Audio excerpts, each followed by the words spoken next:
आप देख रहे हैं अल्फा डिफेंस हिंदी में आपका स्वागत है। आप हमें ज्वाइन कर सकते हैं सोशल मीडिया पर, फेसबुक, इंस्टाग्राम, ट्विटर और इंग्लिश व्यूअर्स हमें ज्वाइन कर सकते हैं अल्फा डिफेंस इंग्लिश पर।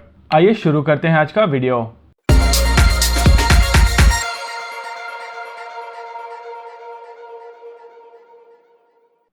आज के इस वीडियो में हम लोग बात करेंगे भारत के एयर डिफेंस सिस्टम्स के बारे में और समझने की कोशिश करेंगे कि क्या भारत अपने एयर स्पेस को पूरी तरीके से बचाने में सक्षम है या नहीं। इस वीडियो के दौरान हम लोग नजर डालेंगे भारत के करंट सिस्टम्स पर जिनको अपग्रेड या रिप्लेस किया जाना है, इंडक्ट हो रहे नए सिस्टम्स पर और आने वाले फ्यूचर वेपन सिस्टम्स पर। शुरुआत करते हैं भारतीय वायुसेना के करंट सिस्टम्स से जिनको रिप्लेस किया जाना है। ये लेगेसी सिस्टम्स कहलाते हैं क्योंकि ये काफ़ी पुराने हैं और आने वाले सालों में इनको रिप्लेस कर दिया जाएगा नए सिस्टम्स से। सबसे पहला सिस्टम है 9K38 इग्ला M। ये सिस्टम एक man portable air defence system है, यानी कि एक आदमी इस एयर डिफेंस सिस्टम को अकेले चला सकता है। भारतीय सेनाओं का ये सिस्टम 3.5 किलोमीटर की एल्टीट्यूड तक यानी कि ऊंचाई तक किसी भी एयरक्राफ्ट को एंगेज करने की क्षमता रखता है और इसकी रेंज है 5.2 किलोमीटर्स। आने वाले समय में इसको इग्ला S से रिप्लेस कर दिया जाएगा। इसके बारे में एक डिटेल्ड वीडियो हम लोगों ने पहले किया हुआ है जिसका लिंक आई बटन में है। अगला सिस्टम है एंटी एयरक्राफ्ट गन्स। इस तरीके की गन्स काफ़ी ज़्यादा रेट ऑफ फायर से किसी भी एयरक्राफ्ट और मिसाइल को ध्वस्त करने की क्षमता रखते हैं।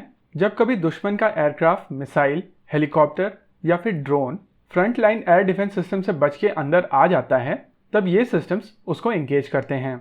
भारतीय सेनाएं 3 अलग अलग प्रकार की गन्स का प्रयोग करती हैं। पहली गन है ZU-23 जो एक 30 mm की गन है जिसकी रेंज है 2.5 किलोमीटर और ये 2 किलोमीटर की एल्टीट्यूड तक किसी भी एयरक्राफ्ट को एंगेज करने की क्षमता रखती है। अगली 2 गन है बोफोर्स की 40 mm गन्स L60 और L70। L60 की रेंज 7 किलोमीटर है, वहीं L70 की रेंज 12 किलोमीटर। इन गन्स को L&T की मदद से अपग्रेड किया जा रहा है और आने वाले समय में ये सारी guns all electric actuation based हो जाएंगी।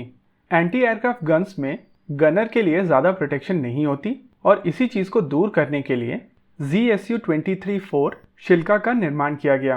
ये गन एक सेल्फ प्रोपेल्ड चेसिस पे बनाई गई है और इसमें एक इनबिल्ट रेडार लगा हुआ है जिसकी मदद से ये टारगेट को बड़ी ही आसानी से लोकेट कर सकती है। इसकी रेंज है 7 किलोमीटर और एंगेजमेंट एल्टीट्यूड 5 किलोमीटर से थोड़ी ज़्यादा है। अगला सिस्टम है 9K22 टंगास्का। ये सिस्टम एंटी एयरक्राफ्ट गन के साथ साथ एयर डिफेंस मिसाइल्स को भी कैरी करता है जिससे ये 2 लेयर वाला सिस्टम बन जाता है। 3.5 किलोमीटर की एल्टीट्यूड तक उड़ रहे किसी भी एयरक्राफ्ट को ये सिस्टम एंगेज कर सकता है और इस सिस्टम की रेंज है 8 किलोमीटर्स। आने वाले समय में शिल्का और टंगास्का दोनों ही K10 बिहो से रिप्लेस कर दिए जाएंगे, हालांकि अभी ये सिस्टम्स अपग्रेड किए गए हैं। अगला सिस्टम है 9K33 ओसा AKM। ये सिस्टम पूरी तरीके से मिसाइल बेस्ड है। सिल्का और टंगास्का की तरह इस सिस्टम में एंटी एयरक्राफ्ट गन का प्रयोग नहीं किया जाता और ये सिस्टम 3 अलग अलग तरीके के रेडार से लैस है। इस सिस्टम की एंगेजमेंट एल्टीट्यूड है 12 किलोमीटर, यानी कि 12 किलोमीटर की ऊंचाई पर उड़ रहे एयरक्राफ्ट को ये सिस्टम आसानी से एंगेज कर सकता है। वहीं अगर इसकी रेंज की बात की जाए तो इसकी रेंज है 15 किलोमीटर। इस सिस्टम में C बैंड रेडार का प्रयोग टारगेट एक्विजिशन के लिए किया जाता है, H बैंड रेडार ट्रैकिंग और सर्चिंग के लिए और J बैंड का पल्स मोड रेडार एक फायर कंट्रोल रेडार है। इस सिस्टम की एक्यूरेसी बहुत ही ज़्यादा शानदार थी। इसका प्रमुख कारण इसके 3 अलग अलग तरीके के रेडार थे। हालांकि फ्रीक्वेंसी जैमिंग की मदद से इस सिस्टम को जैम किया जा सकता था और इसीलिए अगले सिस्टम का निर्माण किया गया। अगला सिस्टम है 9K35 स्टर्ला।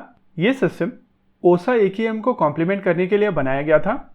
इस सिस्टम में पहली बार इलेक्ट्रो ऑप्टिकल सेंसर्स का प्रयोग किया गया था। इसके इलेक्ट्रो ऑप्टिकल और इंफ्रारेड सेंसर्स के कारण इसकी जैमिंग काफ़ी ज़्यादा मुश्किल थी, जिससे इसकी एक्यूरेसी बहुत ज़्यादा बढ़ गई थी। इस सिस्टम की एंगेजमेंट एल्टीट्यूड 5 किलोमीटर है। वहीं अगर बात की जाए इसकी रेंज की तो इसकी रेंज 10 किलोमीटर है। अभी तक वीडियो में जितने भी सिस्टम डिस्कस किए गए हैं ये सारे के सारे system very short range air defence system है और अगला सिस्टम एक short range air defence system है। अगला सिस्टम है 2K12 क्लब मिसाइल सिस्टम। ये मिसाइल सिस्टम एक सेल्फ प्रोपेल्ड चेसिस के ऊपर बनाया गया था। ये सिस्टम एक नेटवर्क सिस्टम है और एक लॉन्चर यूनिट में 4 मिसाइल्स होती हैं। इस एयर डिफेंस सिस्टम की एंगेजमेंट एल्टीट्यूड है 7 किलोमीटर और रेंज है 20 किलोमीटर। इस मिसाइल सिस्टम में कमांड गाइडेंस का प्रयोग किया जाता है और इसका terminal phase semi active radar homing की मदद से अपने टारगेट पे लॉक हो जाता है। अगला सिस्टम है S-200। ये भारतीय सेना का long range air defence system है। इस एयर डिफेंस सिस्टम की मदद से काफ़ी लंबी दूरी पर bombers, refuellers, fighter jets, helicopters, drones बड़ी ही आसानी से डिटेक्ट करके डिस्ट्रॉय किए जा सकते हैं। इस सिस्टम की एंगेजमेंट एल्टीट्यूड 40 किलोमीटर की है और रेंज 300 किलोमीटर। इस सिस्टम का एक लॉन्चर केवल एक मिसाइल कैरी करता है और एक बटालियन में ऐसे 6 लॉन्चर्स होते हैं। अगला सिस्टम है S-125 पेचोरा। ये सिस्टम मीडियम रेंज का सिस्टम है और ये सिस्टम मोबाइल नहीं है। ये एक पॉइंट एयर डिफेंस सिस्टम है और माना जाता है कि भारतीय वायुसेना के सारे एयरबेस इसी सिस्टम की मदद से प्रोटेक्ट किए गए हैं। वैसे ये सिस्टम काफ़ी ज़्यादा पुराना है, लेकिन भारतीय वायुसेना के सिस्टम काफ़ी ज़्यादा अपग्रेड किए हुए हैं। इस सिस्टम की एंगेजमेंट एल्टीट्यूड 18 किलोमीटर है और रेंज 35 किलोमीटर। कुछ लोगों का मानना है कि भारत के पास S-300 सिस्टम है और कुछ लोगों का मानना है कि नहीं। इस स्पेक्यूलेशन का सबसे प्रमुख कारण है कि भारत में S-300 के रेडार्स देखे गए हैं, लेकिन कई जानकारों का मानना है कि ये रेडार सिस्टम भारत में S-125 और S-200 के साथ में यूज किए जाते हैं। आइए अब नजर डालते हैं भारतीय सेनाओं के उन सिस्टम्स पर जिनको अभी भारतीय सेनाओं में शामिल किया जा रहा है पुराने सिस्टम्स को रिप्लेस करके। इस कड़ी में सबसे पहला सिस्टम है स्पाइडर। स्पाइडर सिस्टम इजराइल से खरीदा गया है और ये सिस्टम S-125 को कॉम्प्लीमेंट करता है। इस सिस्टम में 2 अलग अलग तरीके की मिसाइल्स का प्रयोग किया जाता है। पहली मिसाइल है पाइथन। पाइथन एक इंफ्रारेड और electro optical sensor based missile है। इसकी मैक्सिमम एंगेजमेंट एल्टीट्यूड 9 किलोमीटर की है और रेंज 20 किलोमीटर की। वहीं इसकी दूसरी मिसाइल है डेरबी, जिसमें एक्टिव रेडार सीकर का प्रयोग किया जाता है। इसकी एंगेजमेंट एल्टीट्यूड है 16 किलोमीटर और रेंज है 50 किलोमीटर। अगला सिस्टम है आकाश एयर डिफेंस सिस्टम। आकाश भारत में बना हुआ एयर डिफेंस सिस्टम है। शुरुआत में इस सिस्टम को लेकर कुछ परेशानियां थी, जिनको DRDO ने अब दूर कर लिया है और अब यह सिस्टम भारतीय सेनाओं में इंडक्ट हो रहा है। यह सिस्टम भारतीय सेना के स्पाइडर एयर डिफेंस सिस्टम को कॉम्प्लीमेंट करता है। इसकी एंगेजमेंट एल्टीट्यूड 18 किलोमीटर है और रेंज 25 किलोमीटर। अगला सिस्टम है MRSAM यानी कि medium range surface to air missile system. ये surface to air missile system Barak 8 पे बेस्ड है। बराक 8 इजराइल और भारत ने मिलकर बनाई है।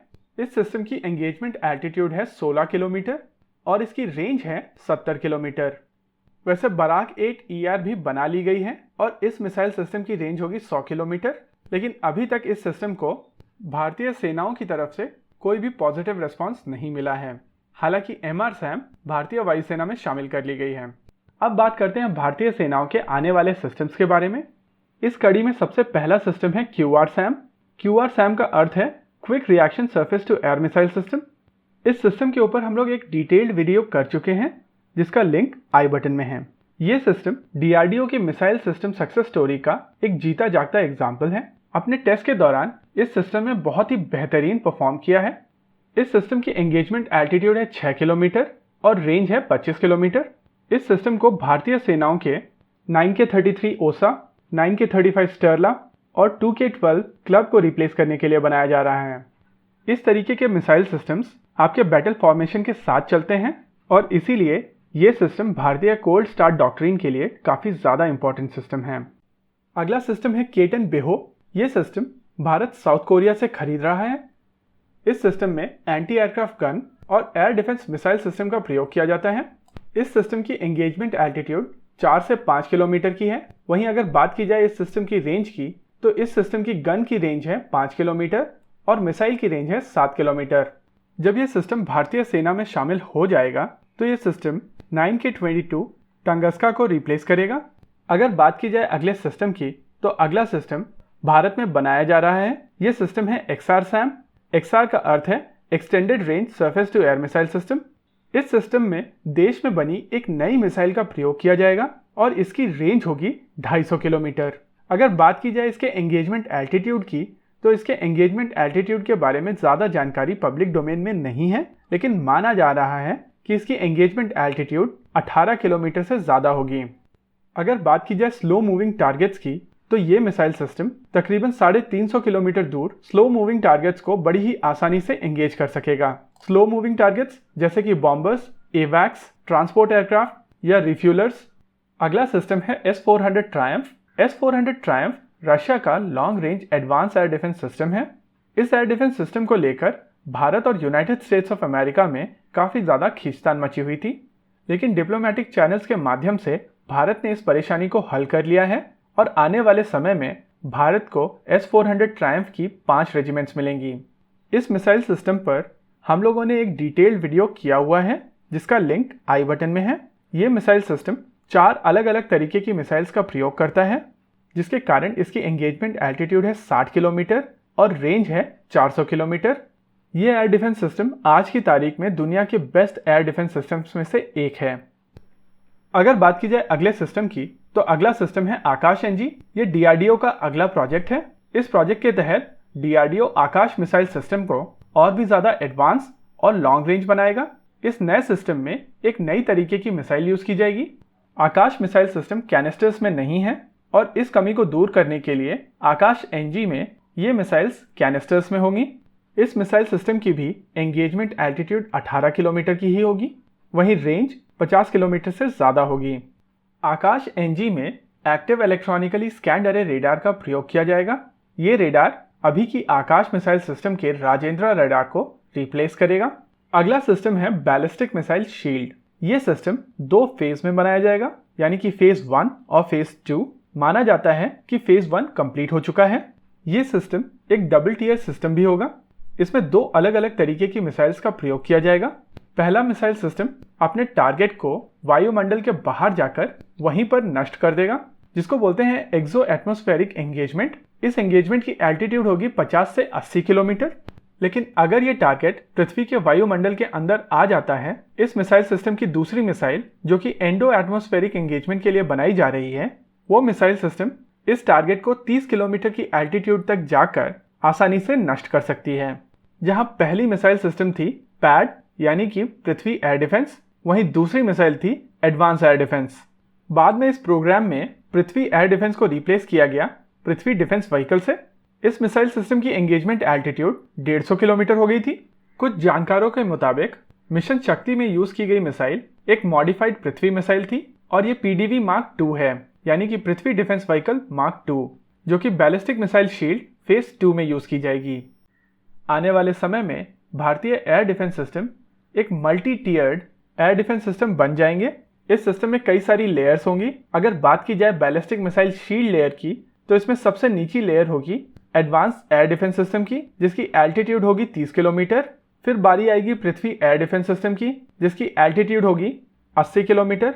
पृथ्वी डिफेंस व्हीकल की एल्टीट्यूड होगी 150 किलोमीटर और पृथ्वी डिफेंस व्हीकल Mark 2, यानी कि वो मिसाइल जो मिशन शक्ति में यूज की गई थी, उसकी एंगेजमेंट एल्टीट्यूड होगी 1200 किलोमीटर। इन सभी सिस्टम की मैक्सिमम रेंज 2000 किलोमीटर मानी जा सकती है, लेकिन आने वाले समय में जब इनके रेडार्स और भी ज़्यादा पावरफुल हो जाएंगे तो इनकी एंगेजमेंट रेंज और भी ज़्यादा बढ़ जाएगी। S-400 ट्रायम्फ की रेंज है 400 किलोमीटर और इसकी एंगेजमेंट एल्टीट्यूड 60 किलोमीटर मानी जाती है।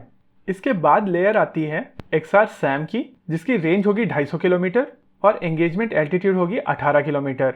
उसके बाद की लेयर होगी MR SAM यानी कि बराकेट, जिसकी एंगेजमेंट एल्टीट्यूड होगी 16 किलोमीटर और रेंज होगी 70 किलोमीटर। और अगर एक टारगेट इन सभी लेयर्स को पार करके इसके अंदर पहुंच जाता है, तब भी इस टारगेट को एंगेज करने के लिए बहुत सारे सिस्टम इसका इंतजार कर रहे होंगे, जैसे कि आकाश, स्पाइडर, केटन बेहो और anti aircraft gun, man portable missile systems के साथ में। इस बात में कोई भी दो राय नहीं है कि अभी भारतीय सेनाओं के सिस्टम्स काफ़ी पुराने हैं। बावजूद अपग्रेड्स के ये सिस्टम उतने ज़्यादा केपेबल नहीं हैं, लेकिन आकाश और स्पाइडर के आ जाने से इनकी क्षमता बढ़ी है और आने वाले अगले 3 से 4 साल में भारत की वायु सीमा एक अभेद्य किला बन जाएगी। आपको क्या लगता है, बताइए हमें कमेंट सेक्शन में। आगे आप कौन सा वीडियो देखना चाहते हैं, बताइए हमें कमेंट सेक्शन में। वीडियो को अंत तक देखने के लिए धन्यवाद। अगर ये वीडियो आपको पसंद आया हो तो इसको अपने दोस्तों के साथ जरूर शेयर करें, और अगर नहीं पसंद आया तो बताइए हमें कमेंट सेक्शन में आखिर क्यों। देखते रहिए अल्फा डिफेंस। धन्यवाद। जय हिंद।